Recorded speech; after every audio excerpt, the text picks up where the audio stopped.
ಈ ಕೇಂದ್ರ ಸರ್ಚಾರ್ಜ್ ಅನ್ನ ಮಾಡ್ತದೆ, ಸೆಸ್ ಅನ್ನ ಮಾಡ್ತದೆ, ಅದರಲ್ಲಿ ನಮ್ಮ ಪಾಲಿಲ್ಲ, ಅದರಲ್ಲೂ ಪಾಲು ಕೊಡಬೇಕು ಅನ್ನುವಂಥದ್ದು.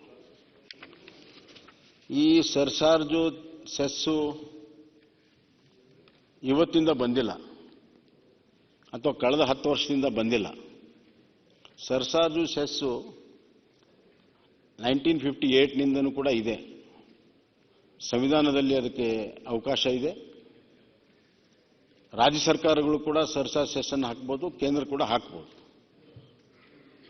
ಇವತ್ತು ಕೇಂದ್ರ ಹಲವಾರು ವಿಚಾರಗಳಲ್ಲಿ ಫಾಸ್ಟ್ ಮೂವಿಂಗ್ ಯಾವ ಕನ್ಸ್ಯೂಮರ್ ಇರ್ತದೆ ಅದರ ಮೇಲೆ ಸರ್ಚಾರ್ಜ್ ಸೆಸ್ಗಳನ್ನು ಹಾಕ್ತಾರೆ, ಆದಾಯಗಳನ್ನು ತಗೊಳ್ತಾರೆ.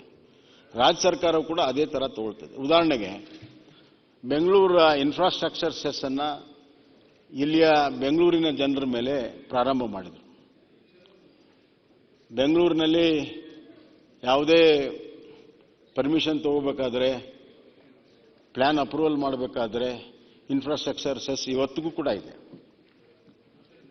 ಅದು ಬೆಂಗಳೂರಿನ ಮೆಟ್ರೋಗೆ ಅದು ಕ್ಯಾಪಿಟಲ್ ಆಗಿ ಪರಿವರ್ತನೆ ಆಯಿತು. ಬೆಂಗಳೂರಿನ ಇನ್ಫ್ರಾಸ್ಟ್ರಕ್ಚರ್ ಸಲುವಾಗಿ ಬೆಂಗಳೂರಿನ ಇನ್ಫ್ರಾಸ್ಟ್ರಕ್ಚರ್ ಸೆಸ್ ಅನ್ನು ಬೆಂಗಳೂರು ಮೆಟ್ರೋ ಸಲುವಾಗಿ ಅದು ಕ್ಯಾಪಿಟಲ್ ಆಗಿ ಪರಿವರ್ತನೆ ಆಗಿದ್ದರಿಂದ ಇಷ್ಟು ದೊಡ್ಡ ಪ್ರಮಾಣದಲ್ಲಿ ಇವತ್ತು ಮೆಟ್ರೋವನ್ನು ಇಲ್ಲಿ ಮಾಡೋಕ್ಕೆ ಸಾಧ್ಯ ಆಗಿದೆ. ಕೇಂದ್ರದ ನೆರವು ಇದೆ, ರಾಜ್ಯದ ಪಾಲು ಕೂಡ ಇದೆ. ಹೀಗಾಗಿ ರಾಜ್ಯ ಸರ್ಕಾರವು ಕೂಡ ಸೆಸ್ ಆಗ್ತದೆ, ಬರೀ ಕೇಂದ್ರ ಸರ್ಕಾರ ಆಗ್ತದೆ ಅನ್ನುವಂಥದ್ದು ಸರಿಯಲ್ಲ. ಮತ್ತೆ ಕೇಂದ್ರ ಸರ್ಕಾರ ಕಳೆದ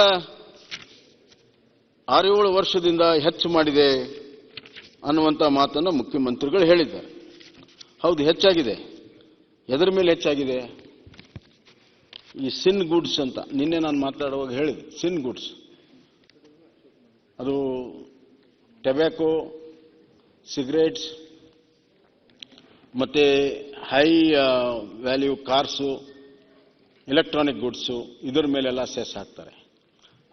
ಯಾಕೆ ಹಾಕಿದ್ದಾರೆ ಸೆಸ್ಸು ಅಂತಂದ್ರೆ GST ಕಾಂಪನ್ಸೇಷನ್ ಅನ್ನು ಕೊಡುವ ಸಲುವಾಗಿ ಸೆಸ್ ಹಾಕಿದ್ದಾರೆ. ಆ ಸರ್ಚಾರ್ಜ್ ಸೆಸ್ ಏನು ಹೆಚ್ಚಿಗೆ ಆಗಿದೆ, ಆ ಸೆಸ್ಸು ಕೇಂದ್ರ ಸರ್ಕಾರ ಇಟ್ಕೊಳ್ತಾ ಇಲ್ಲ. ಇವರು ಹೇಳ್ತಾರೆ ಎಲ್ಲ ಕೇಂದ್ರ ಇಟ್ಕೊಳ್ತದೆ, ರಾಜ್ಯಕ್ಕೆ ಸುಮಾರು 45,000 ಕೋಟಿ ಏನೋ ಬರಬೇಕು ಅದರಲ್ಲಿ ಸೆಸ್ ಅಲ್ಲಿ. ಒಟ್ಟು 11 ಲಕ್ಷ ಕಲೆಕ್ಟ್ ಆಗಿದೆ. ಅದರಲ್ಲಿ state has suffered loss of 45,000 crores ಅಂತ ಇಲ್ಲಿ ಹೇಳ್ತಾರೆ. ಇದು ಸರಿಯಾದ ವ್ಯಾಖ್ಯಾನ ಅಲ್ಲ.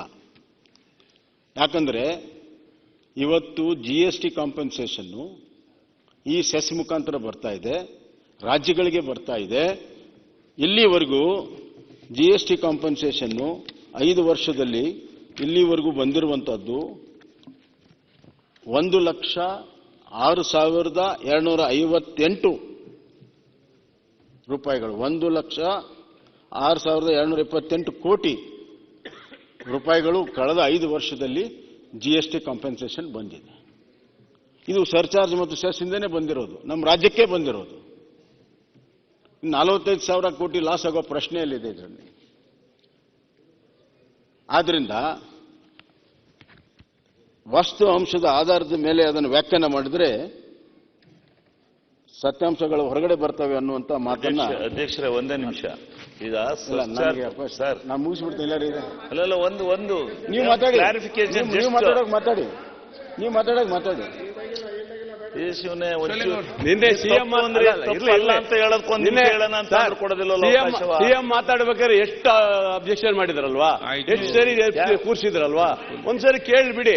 ಆಯ್ತು, ಕೂತ್ಕೊಳ್ಳಿ. ನಾನು ಮುಗಿಸ್ತೇನೆ. ಈಗ ಪ್ರಾರಂಭ ಮಾಡಿದ್ದೇನೆ, ಈಗಲೇ ಇನ್ನ ಪ್ರಾರಂಭದಲ್ಲಿ ಸರ್ಚಾರ್ಜ್ ಬಗ್ಗೆ ಬಿಡಿ, ಆಮೇಲೆ ಹೋಗೋದು ಬೇಡ ಅಂತ ಮಾತಾಡೋಣ. ಶಿವಲಿಂಗ ಅವ್ರೆ ಮಾತಾಡಿ. ಶಿವಲಿಂಗ ಅವ್ರೆ, ನೀವು ಬಜೆಟ್ ಅಲ್ಲಿ ಮಾತಾಡ್ತಿರಲ್ಲ. ಅಲ್ಲ, ನಾವು ಬಜೆಟ್ ಅಲ್ಲಿ ಮಾತಾಡೋದು ಬಿಡೋದು ಎರಡನೇ ಪ್ರಶ್ನೆ. ಮಾತಾಡೋದಿಲ್ಲ. ಈಗ ಅವ್ರು ಹೇಳಿದ್ರಲ್ಲ, ಅದಕ್ಕೆ ಮಾನ್ಯ ಸಭಾಧ್ಯಕ್ಷರನ್ನ ಈಲ್ಡ್ ಆಗಿಲ್ಲ.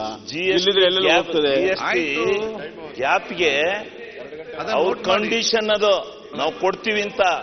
ಸರ್ಚಾರ್ಜ್ನಾರ ಕೊಡ್ಲಿ, ಇದನ್ನಾರ ಕೊಡ್ಲಿ, ಕಂಡೀಷನ್ ಆಗಿ ಒಪ್ಕೊಂಡು ನಮಗೆ GST ಏರಿದ್ದು.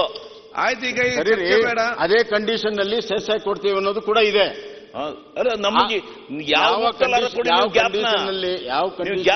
ಗ್ಯಾಪ್ ಕೊಡ್ತೀವಿ ಅಂತ ಹೇಳ್ಕ ನಮ್ಮನ್ನ ಯಾಕೆ GST ಸೇರಿಸ್ಕೊಂಡ್ರಿ? ಕೇಳ್ರಿ, ಯಾವ ಕಂಡೀಷನ್ ಅಲ್ಲಿ 14% ಗ್ರೋತ್ ಕೊಡ್ತೀವಿ ಅಂತ ಹೇಳಿದ್ರು ಕಾಂಪೆನ್ಸೇಷನ್, ಅದೇ condition it comes through cess and surcharge ಅಂತ ಅದರಲ್ಲೇ ಇದೆ. ಅಲ್ಲ ಇರ್ಬೋದು, ಹೇಳ್ತಾ ಇರೋದು ನಾನು. ಯಾವ ರೂಪದಲ್ಲಾರ ಕೊಡಿ, ನಿಮ್ ಕಂಡೀಷನ್ ಪ್ರಕಾರ ಕೊಡಿ ನಮ್ಗೆ. ಸರ್ ಸರ್ GST ಕಾಂಪನ್ಸೇಷನ್ ನಲ್ಲಿ ವಿಳಂಬ ಆಗಿರೋದ್ರಿಂದ ನಮ್ಮ ತೊಂದರೆ, ನಮ್ಮ ವಿಳಂಬ ಏನಾಗಿಲ್ಲ ಸರ್, ತಾವೇ ಮುಖ್ಯಮಂತ್ರಿ ಇದ್ದ ವಿಳಂಬ ಆಗಿಲ್ಲ, ಹೇಳ್ತೇನೆ ಕೇಳಿ ಸರ್.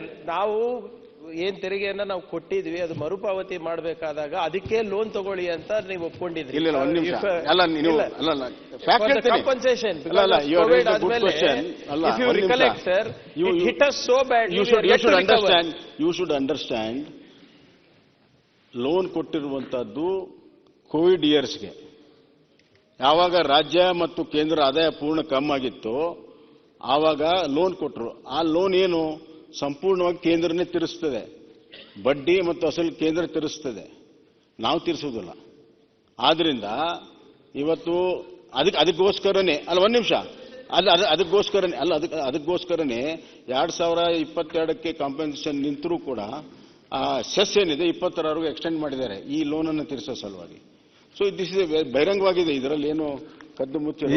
ಈಗ ಇವತ್ತು ಮತ್ತೆ ಒಂದ್ ಸೆಕೆಂಡ್, ಇವತ್ತು ಮತ್ತೆ ನಾಳೆ ಮಧ್ಯಾಹ್ನವರೆಗೆ ಬಜೆಟ್ ಅಲ್ಲಿ ಡಿಸ್ಕಷನ್ ಸಿಕ್ಕುದು, ಬಹಳಷ್ಟು ಜನ ಮಾತಾಡ್ಲಿಕ್ಕೆ ಇರುವಂತ ವಿಚಾರ.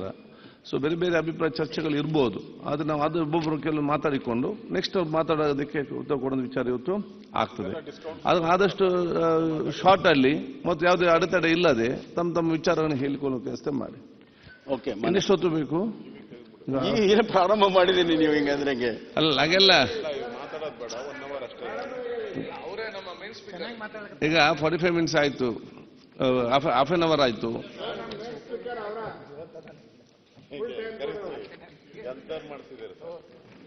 ಮಾನ್ಯ